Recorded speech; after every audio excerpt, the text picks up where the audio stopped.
유시민 작가가 어제 이제 이른바 공소 취소 거래서를 의혹을 제기를 했던 장인수 기자가 운영을 하는 유튜브에 출연을 했습니다. 여러 또 2시간 동안 말씀을 이제 하셨어요. 근데 60%밖에 안 했다. 아직도 더 남았다. 이제 40%는 뭐가 될지 모르겠는데. 근데 그 얘기도 좀 해봐야 될 텐데, 일단 이재명 대통령을 향해서 이제 오만한 권력자, 그리고 왕정으로 가고 있다.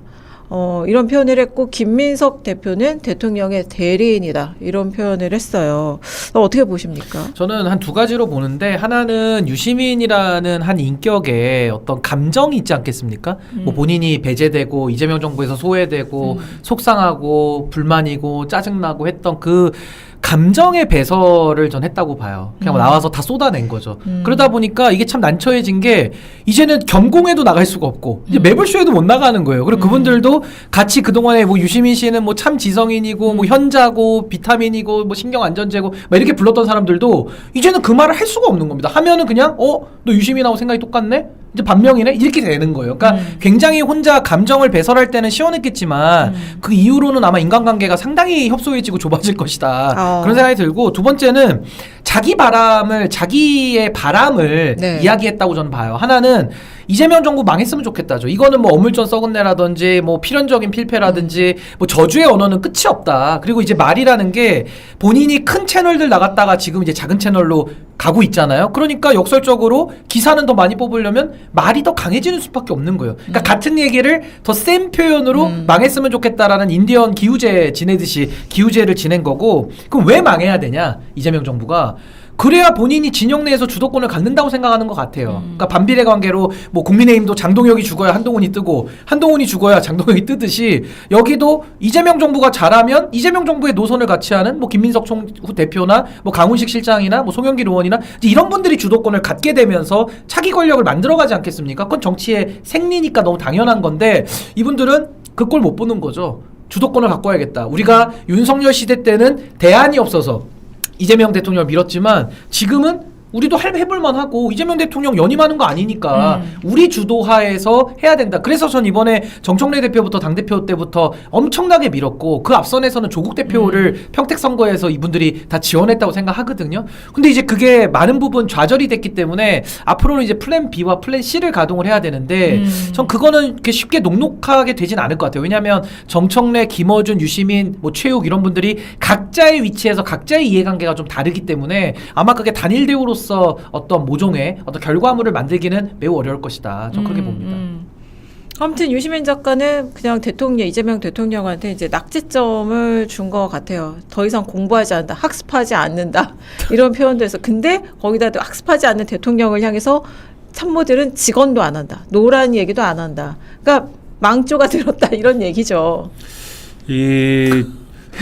그 유시민 전 장관이 뭐 어디 낚시를 가면서 어떤 뭐 래퍼 분한테 반명이 아니고 난 좋아한다, 이재명 대통령. 이하늘 씨, 이하늘 씨랑 같이 DJ DOC, 네, 뭐 래퍼인가 보더라고요. 네. 그렇게 이제 얘기를 했다고 하는데, 그 뭐 개인적으로 좋아하고 안 좋아하고를 떠나서 네. 정치 노선으로 봤을 때 이거는 이재명 정부의 노선을 반대하고 있는 거거든요. 반대하고 있는 것이고 반대 운동에 나선 겁니다. 그러니까 이게 아까 신인기 변호사님 말씀하신 게 대형 유튜브에 이제 나갈 수가 없다, 이렇게 말씀하셨는데, 이런 메시지를 내는데 어떻게 나가겠습니까? 거기도 감당을 못하죠. 근데 굳이 나와서 뭐 제가 다른 유튜브 평가하기는 좀 그렇습니다만 별로 규모가 크지 않은 유튜브들에까지 나와서 이런 주장을 하는 이유가 있을 거 아니에요. 네. 근데 그 이유를 사람들이 잘 모르겠으니까 네. 뭐 이런 거 아닐까, 뭐 서운한 게 있나, 아니면 뭐 추천을 했는데 누가 안 받아줬나, 무슨 뭐가 오염을 어떻게 푸세요, 됐냐, 막 뭐 네, 이렇게 가는데, 그게 아니고 네. 제가 볼 때는 이 노선을 반대하겠다라고 마음을 이제 먹은 거고, 그렇죠. 예, 이거에 대한 반대 운동을 조직하고 있는 거예요. 투쟁을 시작했다. 그렇죠. 그래서 이 유튜브들을 조직을 하는 겁니다. 진영을 만들고 있는 거예요, 지금. 리빌딩을 하시는 거네. 그렇죠. 그래서 그러면 이 멘탈리티는 뭐냐? 이거는 중간에 수습이 되지 않습니다.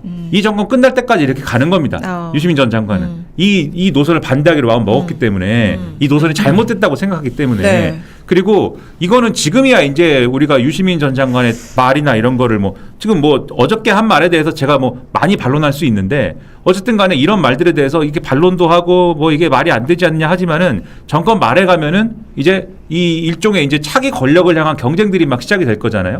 그때가 되면은 이재명 정권이 한 일과 이재명 대통령을 뭔가 이 부인하고 이 폄훼하는 것으로 뭔가 차기를 잡아야 되는 사람들이 막 이렇게 등장을 할 거란 말이죠. 그렇겠죠. 그 막 이제 수면 위로 올라올 건데 네. 그때 가서 이제 유시민이 옳았다 이런 거를 할 거거든요. 그때 가서 그거를 지금부터 벌써 시작을 한 거다라고 볼 수밖에 없는 거예요. 이건. 그러니까 일찍도 시작하셨네. 일찍도. 차기 권력을 생각을 하고 반정부 투쟁을 시작해서 일종의 레지스탕스 근데- 수장이 네. 되기로 마음먹은 것이다라는 근데 부지런하신 이제- 성격이에요. 부지런하신. 근데 그게 일반적인 정치인이면 그 순서가 맞는데 네. 차기 권력을 준비해야 되겠으니까 내가 반대 투쟁을 해야겠다 이 얘기가 맞는데 제가 볼 때 유시민 전 장관 이거는 다른 정치인이 아니고 앞뒤가 지금 바뀐 거다. 반대해야 되겠다고 마음을 먹은 게 먼저인 것 같아요. 이건 반대해야 되는 얘기다. 반대해야 되는 정권이다. 반대해야 되는 노선이다. 그래서 이것을 반대해야 하겠기에 나중에 가면은 뭐 다른 어떤 이 민주당과는 다른 혹은 또 민주당 내에서 이재명 정부의 반대 입장을 분명히 가지고 있는 그러한 대권 주자를 밀게 될 것이다. 그렇게 봐야 될 것 같아요. 그러니까 백낙천 교수님 말씀이 맞죠. 촛불 정신에 대한 약간 반역, 배신으로 그렇게 좀 강하게 표현을 하시던데 저는 백낙천 교수님이 굉장히 점잖으신 분이시고 네. 굉장히 절제해서 표현을 하신 수준이 그 정도라고 저는 생각해요. 그러니까 지금 유시민 씨의 행동은 너무나도 심각하다라는 게 저는 백 교수님의 말씀을 통해서도 우리가 알 수 있는 거고 전 이 모든 게 다 한국일보 때문이라고 생각해요. 우리 이슈 전파사가 네. 이렇게까지 물론 이제 더 잘 돼야 되겠지만 이렇게까지 급성장을 안 했으면은 유시민 씨가 저렇게까지 부지런하게 안 살았을 텐데 이분들의 세계관이 그거잖아요. 다 재래식 언론이고 다 우리 상대편 악인데 이 사람들이 10대 0, 9대 1 이렇게 돼 있으니까 우린 너무 외로워. 우린 일방적으로 두드러 맞는 느낌이야. 우리 구해주세요. 이러면서 지금 이분이 이렇게 전진 기지들을 지금 건설하고 있다. 저 이렇게 보기 때문에 내 편 만들기 운동에 저도 들어간 걸로 보여지고 근데 전 그렇게 생각해요. 아무리 자기 편 만들어 봐도 결국 국민들이 평가하는 건데 그 유시민 씨의 할아버지가 와서 이걸 해도 이미 흘러간 시대 정신을 가지고 지금의 미래를 대비할 수는 전 없다고 보거든요. 그러니까 노력하시는 거는 열심히 하시고 또 아마 우리 한국일보도 계속 이 유튜브 봐주실 텐데 보면 볼수록 이제 본인이 계속 혈압이 오를 테니까 계속 이렇게 뭔가 다른 조치들을 한번 해보려고 좀 노력은 하시는 것 같은데 저는 별로 성공할 가능성은 매우 낮다. 저 그렇게 아니 봐요. 한국일보 유튜브가 너무 잘 나가서 지금 스튜디오도 지난번에 왔을 때랑 커졌어요, 좀 이거. 달라지고 그리고 막 지금 뭐 엄청납니다. 여기 지금 엄청나고 근데 뒤에 이제 직각을 안 맞춰가지고 저 선반에 저게 직각이 안 맞는데 그거 또 언제 이게 보셔가지고 계속 신경 쓰여요. 맞춥시다. 이게 직각이 안 맞춰가지고. 근데 이제 저는 다 지금 말씀하신 것처럼 뭐 본인의 정치적 자유가 있겠죠. 네. 이 정부를 반대할 자유도 있겠고 뭐 자신의 영향력을 활용할 자유가 있겠죠. 근데 적어도 사실관계는 분명히 하고 사실 네. 자꾸 비틀고 사실을 왜곡하고 그러지 말아야 된다. 적어도 그거는 일종의 이 상도이지 않습니까? 상도이라고 하면 아무튼 간에 뭐 이 평론에 도지 않습니까? 그게 금도를 넘으면 안 되지 않습니까? 그러니까 예를 들면 윤석열의 비유를 한단 말이에요. 이재명 대통령을.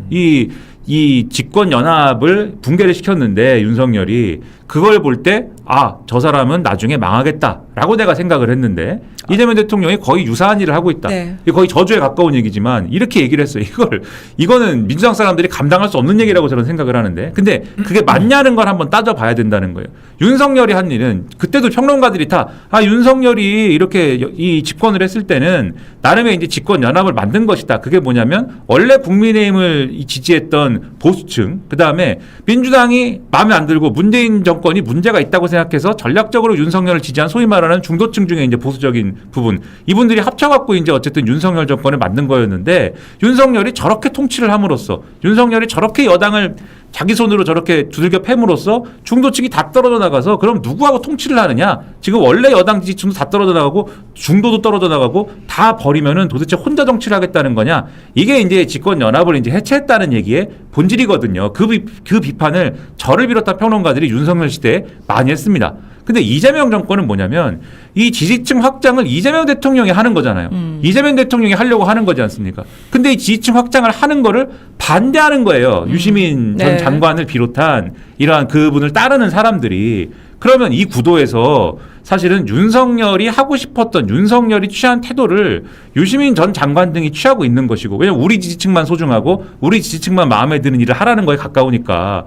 그리고 이제 이 지지층을 확장하는 거는 집권 연합을 사실 늘리는 시도인 거죠. 그게 성공할 거냐 실패할 거냐는 뭐 변론의 얘기지만은, 그러니까 이 구도는 완전히 다른 구도거든요. 윤석열하고. 거꾸로 얘기를. 근데 이거를 윤석열에 갖다 붙여갖고 제2의 윤석열인 것처럼 얘기를 하니 저는 이런 얘기는 사실관계와 맞지 않아서 이런 얘기는 안 해야 된다는 거예요. 아니 그래서 저는 유시민 씨에 대해서 호칭을 작가라고 절대 불러줘서는 안 된다고 생각해요. 이분은 정치행위를 지금 명확하게 하고 있기 때문에 그 시도가 성공하든 못하든 지금의 이 행위는 누가 봐도 정치행위다라는 생각이 들고, 하나만 사실관계 비튼 것도 네. 지적을 드리면 아니 김남국 의원 얘기를 해요. 그러면서 그게 무슨 친명픽인데 대통령이 이제 명픽 하도 많이 해가지고 망한다지 이런 논리거든요. 아니 그러면 뭐 다른 것까지 제가 얘기할 필요도 없이 그냥 하나만 꼭 집어가지고. 아니 그때 당대표가 정청래 대표였잖아요. 그때 김남국 비서관이 뭐 그때 누나 발언해가지고 이제 사직을 한 건데, 그때 당시에 당 대변인으로 임명한 사람은 정청래 대표고 본인이 응원하는 정청래, 그렇게 죽고 못 사는 분이고, 그분을 안산에다가 공천 줘서 지금 재선 의원 됐거든요. 그 전략 공천 누가 줬습니까? 저 기억나거든요. 그때 정청래 대표가 막 어디 고구마 밭에 가서 막 고구마 캐고 막 노력했어요. 그때 김남국 의원 옆에서 막 땀 흘리면서 이래가지고 공천 받겠어? 이러면서 공천 주던데요. 저거 다 봤는데. 그러니까 유시민 씨가 아마 다른 방송 보시느라 그 장면을 아마 못 보신 거 아닌가. 그래서 미디어를 안 보세요. 아 그래요? 그래서 안 보신 것 같은데 했어요. 네.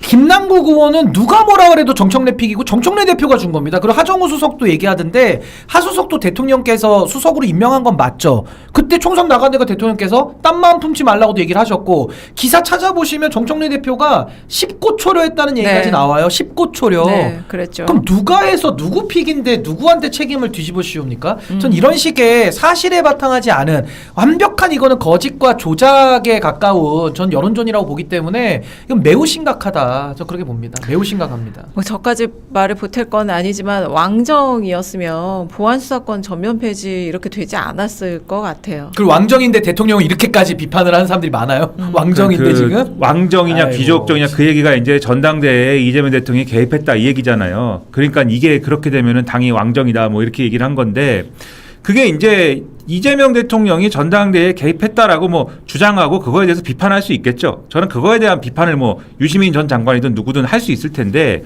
그것을 비판을 하려면 왜 그러한 상황에 이르게 됐느냐를 얘기를 해야 돼요. 예를 들면은 이 이재명 정권 초기에 전당대 한번 했었잖아요. 정청래 대표가 될 때. 네. 그때는 청와대 개입 안 했지 않습니까? 그때는 개입 안 했는데 지금 예를 들면은 그분들이 개입했다고 느끼게 할 만한 그런 상황들이 왜 조성이 됐습니까? 그동안에 여당이 한 일들에 대해서 평가를 우선 해야 될 거 아닙니까?